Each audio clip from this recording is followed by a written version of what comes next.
રાણપુર શહેર માટે એક ગૌરવપૂર્ણ અને ઐતિહાસિક દિવસ છે. શહેરના વિકાસમાં એક મહત્વપૂર્ણ પગલું રાણપુરના નવા બસ સ્ટેન્ડનું ભવ્ય ઉદ્ઘાટન કરવામાં આવ્યું છે. આ નવા બસ સ્ટેન્ડનું ઉદ્ઘાટન ગુજરાત રાજ્યના માનનીય શિક્ષણ મંત્રી શ્રીમતી રીવાબા જાડેજાના શુભ હસ્તે કરવામાં આવ્યું હતું.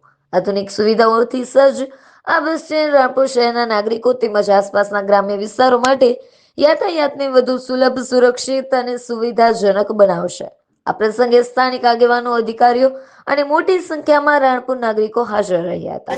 આજે સાહેબો ચારીલામાં સ્કૂલના વર્ગખંડનું ઓપનિંગ અને રાણપુરમાં બસ સ્ટેન્ડનું ઓપનિંગ, શું કહેશો, શું વિગત? આજે 26મી જાન્યુઆરી 77મો પ્રજાસત્તાક દિવસ જ્યારે ઉજવી રહ્યા ત્યારે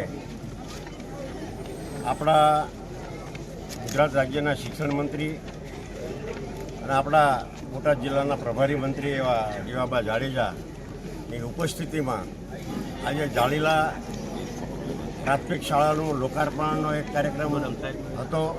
અને અત્યારે આપ જોઈ રહ્યા છો કે રાણપુર ઘણા ટાઈમથી જે રાહ જોઈને રહ્યો હતું એવા એસટી ડેપોનું લોકાર્પણ આજે રીવાબાના હાથે કરવામાં આવ્યું છે. ત્યારે અમે ખૂબ આનંદ અનુભવીએ છીએ. વધારાની એક બીજી વાત તો રાણપુર માટે આમ તો એડવાન્સમાં ખુશી સમાચાર આપવા એ યોગ્ય નથી, પણ મને વિશ્વાસ છે કે રાણપુરને સાયન્સ ત્રણેય કોલેજ મળે, સાયન્સ, આર્ટ્સ, કોમર્સ અને સાયન્સ કોલેજ મળવા જઈ રહી ત્યારે હું ખૂબ આનંદની લાગણી અનુભવું છું.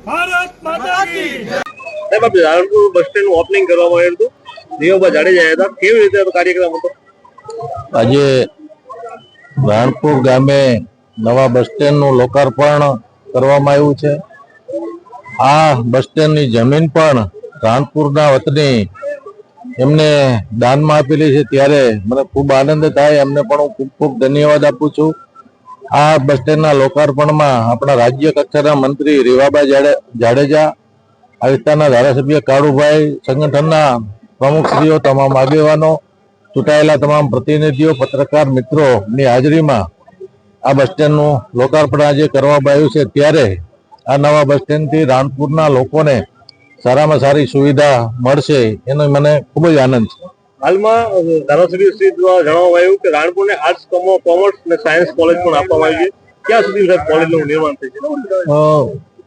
રાણપુરને આર્ટ્સ, કોમર્સ અને સાયન્સ કોલેજ ની આમ તો સરકાર કક્ષાએ મંજૂરીની અપેક્ષાએ પૂર્ણ થવાની તૈયારીમાં છે. ત્યારે રાણપુરને આ કોલેજ મળવાથી રાણપુરના તમામ યુવાનોને આ કોલેજમાંથી શિક્ષણ મળવાની પૂરી સુવિધા ભવિષ્યમાં મળવાની છે. ત્યારે એ પણ ખૂબ આનંદની ખુશીની વાત છે. અને રાણપુરને સૌરાષ્ટ્રને જોડતો એક પુલ છે જે જર્જરિત હાલતમાં છે, એની મેજોરિટી પણ ચેક કરવામાં આવી, હજી સુધી એનો રિપોર્ટ નથી આવ્યો. તો સાહેબ આ બાબતમાં શું કહેવું? રાણપુરમાં આપણે જે વાત કરીએ એમ પુલ જર્જરિત હાલતમાં છે, પરંતુ મારા ધ્યાનમાં અત્યાર સુધી કોઈએ મૂકેલું છે નહીં.